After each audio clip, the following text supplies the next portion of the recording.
অকৃতজ্ঞতাকে বিদায় করুন।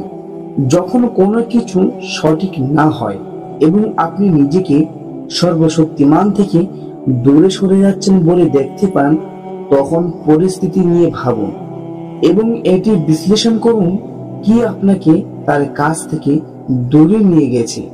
মনে রাখবেন, যখন আপনার ফসল খারাপ হয় তখন আপনি পরিবেশ ঠিক করেন, ফসল নয়। সমস্যার উৎসে যান। আপনি ভিতরে কষ্ট পেতে পারেন, কিন্তু সেখানে সবকিছু বোতলবন্দি করে রাখবেন না। সর্বশক্তিমানের সঙ্গে শেয়ার করুন, অন্যদের সঙ্গে শেয়ার করবেন না। তাকে সবকিছু বলুন। তিনি একমাত্র যিনি আপনার সবকিছু শোনেন এবং সাড়া দেন। তিনি একমাত্র যিনি আপনাকে সেই অভ্যন্তরীণ শান্তি দিতে পারেন এবং আপনি যা চান তাও তিনি পূরণ করতে পারেন। আপনার জীবনে আপনি কাকে প্রবেশের অনুমতি দিচ্ছেন সেই সম্পর্কে সাবধান হন। কেউ কেউ আপনার বন্ধু হওয়ার ভান করে, কিন্তু তাদের আসল উদ্দেশ্য হলো আপনাকে নিয়ন্ত্রণ করা। সুতরাং আপনার বন্ধু বাছাইয়ের ক্ষেত্রে সাবধান হন।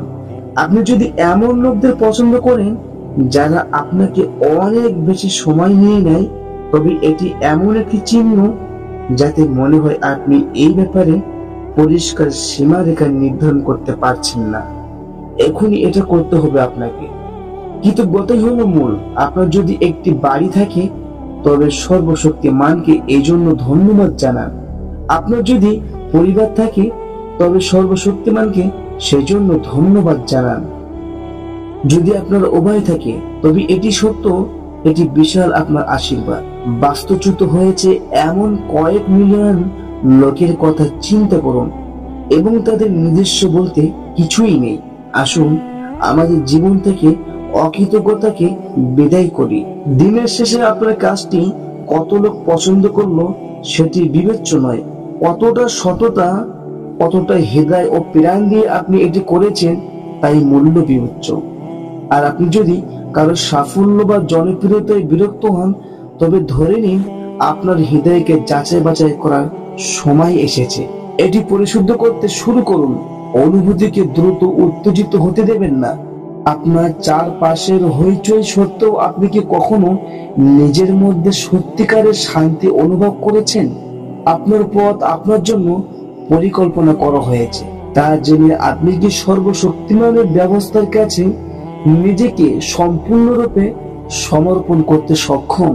যদি হ্যাঁ হয়, তবে এটি দেখায় যে আপনি দৃঢ়ভাবে বিশ্বাস করেন তিনি কেবল আপনার জন্য সেরাটি চান।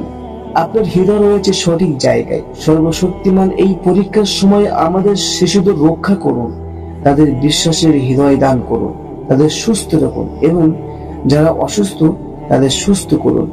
তাদের ভালো ধার্মিক বন্ধু এবং যারা তাদের আপনার কথা মনে করিয়ে দেবে তাদের সহচর্য দিয়ে আশীর্বাদ করুন। তাদের সঠিক ও ভুলের একটি শক্তিশালী ধারণা দিন এবং তাদের নিরাপদ রাখুন।